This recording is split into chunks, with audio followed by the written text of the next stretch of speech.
हमरा घरे प्रयोजन बा बोला अइबू कि ना अइबू। हमरा घरे प्रयोजन बा बोला अइबू कि ना अइबू।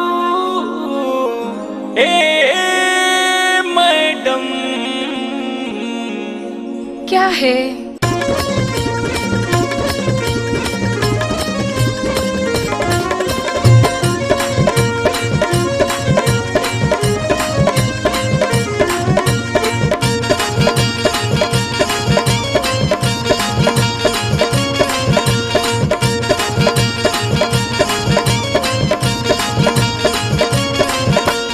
हमरा घरे प्रयोजन बा बोला अइबू कि ना अइबू।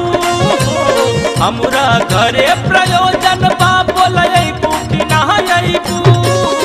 अहे मैडम बोला खइबू कि ना खइबू। अहे मैडम बोला खइबू कि ना खइबू। हमरा घरे प्रयोजन बा बोला अइबू कि ना अइबू। हमरा घरे प्रयोजन बा बोला अइबू कि ना अइबू। अहे मैडम बोला खइबू कि ना खइबू। अहे मैडम बोला खइबू कि ना खइबू।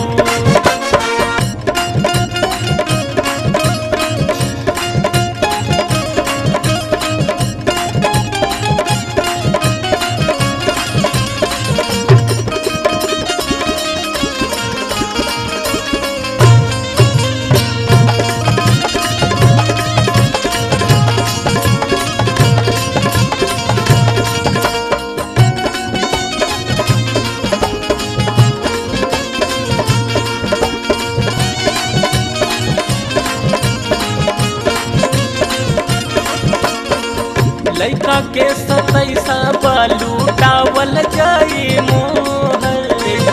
गौआ के कनिया मिली कोई है ससोहर।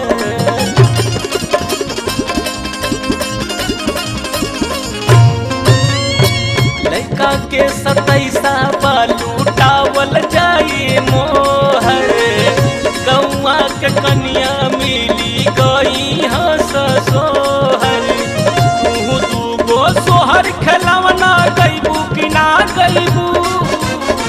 तू दूगो सोहर खेलवना गइबू कि ना गइबू।